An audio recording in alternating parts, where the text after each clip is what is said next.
আজকের এপিসোডে তুলে ধরব আলজেরিয়ার টিপাসার ধ্বংসাবশেষ।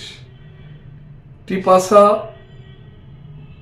বা বর্তমান নাম টিপাজা, মাউরিতিয়ানদেরও নামও ছিল টিপাসিয়া।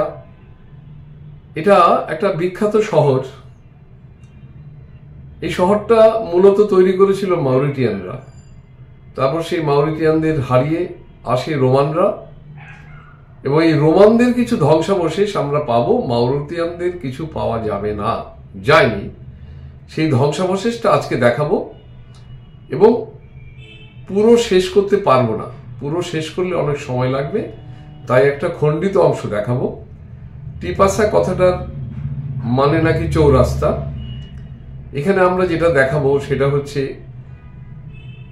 অ্যাম্ফি থিয়েটার, অভিজাতদের বাসস্থান যেটা ছিল, এবং একটা বেসিলিকা।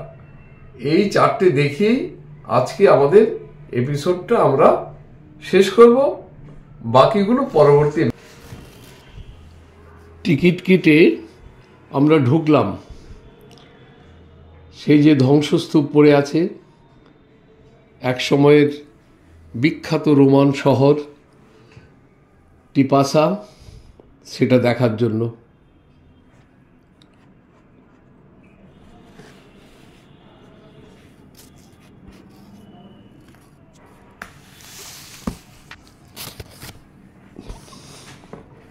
এটা ইউনেস্কো ওয়ার্ল্ড হেরিটেজ সাইট, যথেষ্ট গুরুত্ব আছে। এটা যখন প্রতিষ্ঠা হয়েছিল এই শহর, এই বাণিজ্য নগরী এবং একই সঙ্গে দুর্গনগরী, এই শহর যখন প্রতিষ্ঠা হয় তখন রোমানরা তখনও খ্রিস্টান হয়নি। খ্রিস্টান হয়েছিল যীশুখ্রিস্টের মৃত্যুর প্রায় 300 বছর পরে। এর পুরো এরিয়াটা আমাদের বুঝিয়ে দিচ্ছে আমাদের গাইড, যে কতটা জায়গা জুড়ে বিস্তৃত ছিল।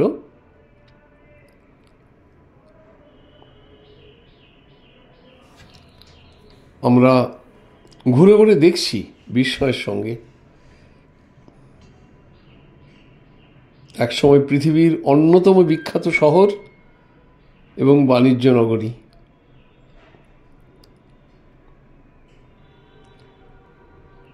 তখন ইটের ব্যবহার আবিষ্কার হয়নি বা সিমেন্ট হয়নি।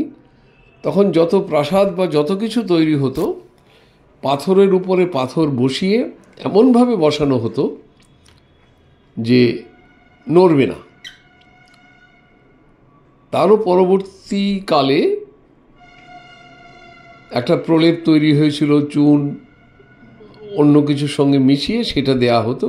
তার আগে সেটাও দেয়া হতো না।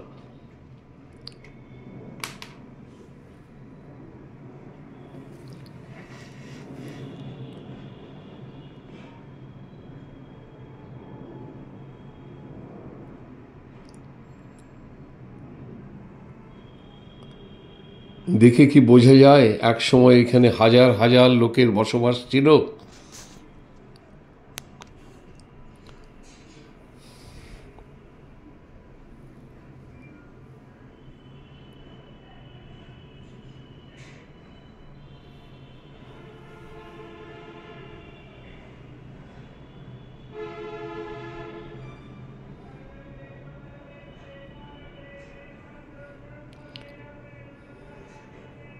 রোমানদের শহর পরিকল্পনাটা খুবই সুন্দর ছিল।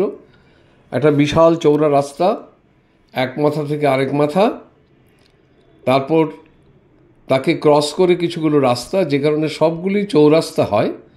কারণ একটা বড় রাস্তাকে যদি মাঝখানে অন্য রাস্তা এসে ক্রস করে, তাহলে সেটা তো চৌরাস্তাই হবে। এবং টিপাসা কথাটার মানেও নাকি চৌরাস্তা।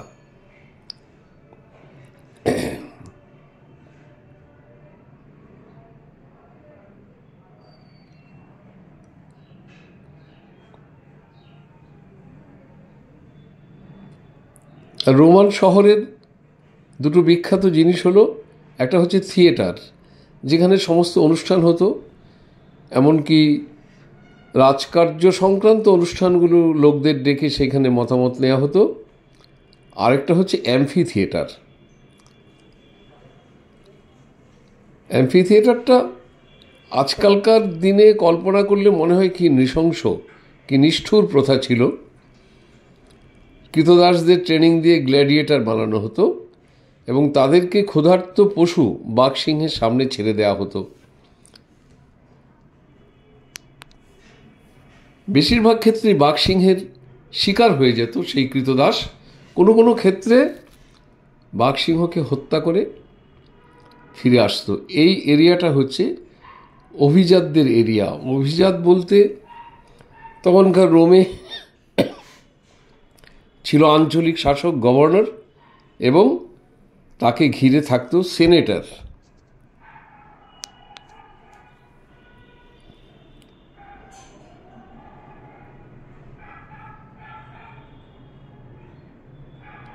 তাদের বাসস্থান এইগুলো।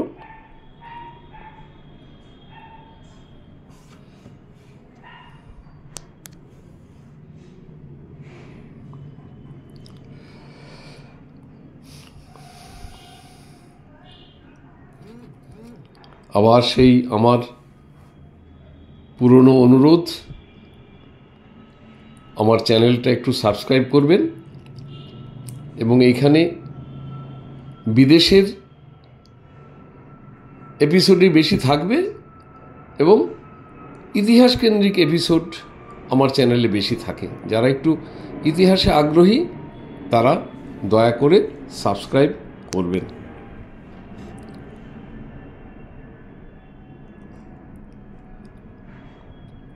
ভালো লাগলে লাইক দেবেন।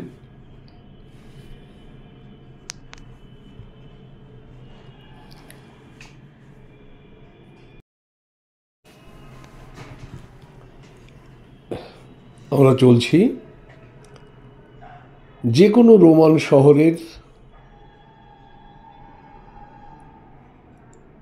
আর্কিটেকচার ছিল যে একটা সোজা রাস্তা, এই প্রান্ত থেকে ও প্রান্ত যাবে, চওড়া রাস্তা, এবং তাকে ক্রস করে আরও রাস্তা হবে। আমরা মূল রাস্তাটা ধরে যাচ্ছি।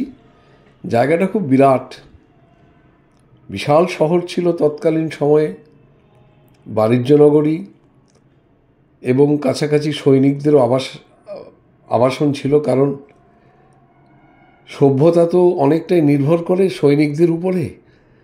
যার সৈনিক যত শক্তিশালী তার সভ্যতাও তত শক্তিশালী। পরবর্তীকালে অবশ্য তুলনামূলকভাবে একটু অসভ্য লোকেদের কাছে হেরে যায়, পরাজিত হয় যে কোনো সভ্যতা।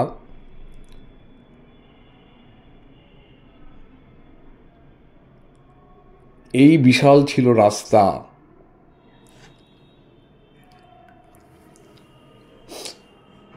পাথরের চাই শুধু নয়, পাথরগুলোকে ঠিক পলিশ করে সমানভাবে পেতে চওড়া রাস্তা, এ প্রান্ত থেকে ও প্রান্ত।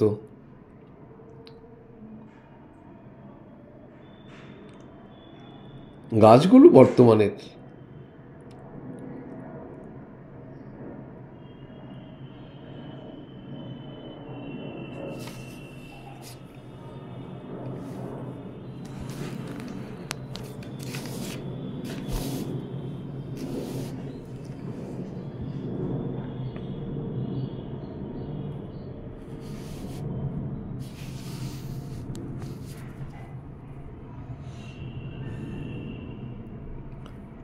অনেক বেশি সময় হলে ভালো হতো,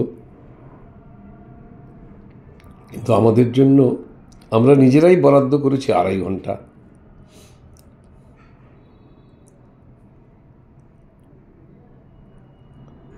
এই টিপাসা দেখার জন্য। প্রথমে ছিল মাউরিতিয়ানরা, তারপরে রোমানরা, তারপরে রোম যখন ধ্বংস হয়, এটা পরিত্যক্ত হয়ে যায়। তারপরে যখন আবার মাউরিতিয়ানরা ফিরে এসেছিল, কিন্তু সেরকম সুবিধা করতে পারেনি। তারপর তো খ্রিস্টাব্দ 7 শতকে এখানে চলে আসে আরাবিয়ানরা। এরা এই শহরটাকে গ্রহণ করেনি, পাশে করে নিয়েছিল নতুন শহর, যেটা এখনও আছে, যেটা আলজেরিয়ার টিপাসা রাজ্যের রাজধানী। তারা নাম দিয়েছে টিপাজা। এটা হচ্ছে অ্যাম্ফি থিয়েটার। ঠিক বোঝা যাবে না কোথায় কি, তবে একটা অ্যারেনা, মানে যুদ্ধক্ষেত্রই বলতে হবে যে এই জায়গাটা, যেখানে গ্ল্যাডিয়েটররা লড়াই করত ক্ষুধার্ত পশুর সঙ্গে। বেশিরভাগ ক্ষেত্রেই পশুর খাদ্য হয়ে জীবন শেষ হতো, আর কোনো কোনো ক্ষেত্রে পশুদের মারতে পারলে সে হয়তো জীবন তার টিকে যেত।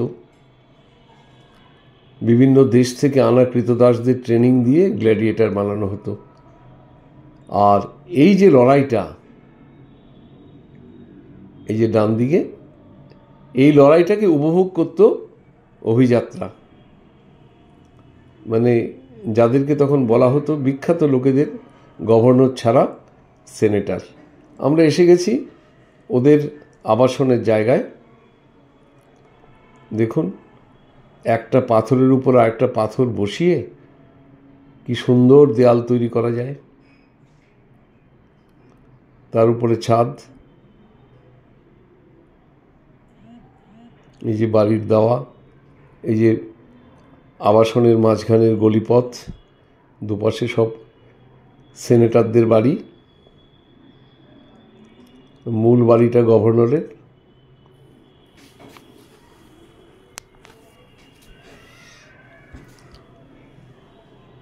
এইটা হচ্ছে থিয়েটার। এটা কিন্তু পশুর সঙ্গে মানুষের যুদ্ধ নয়, এখানে সাংস্কৃতিক অনুষ্ঠান হতো। সেটা থিয়েটার হতে পারে, অন্য কিছু হতে পারে, কিংবা কোনো রাজকীয় অনুজ্ঞা যদি প্রচার হতো, লোকেদের এখানে ডেকে বলা হতো।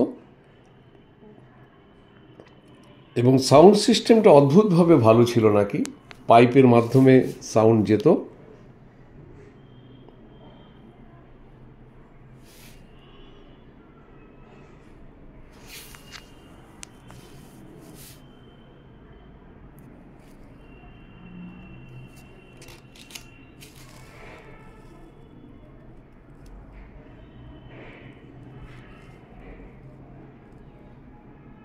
এই পাশেই সমুদ্র।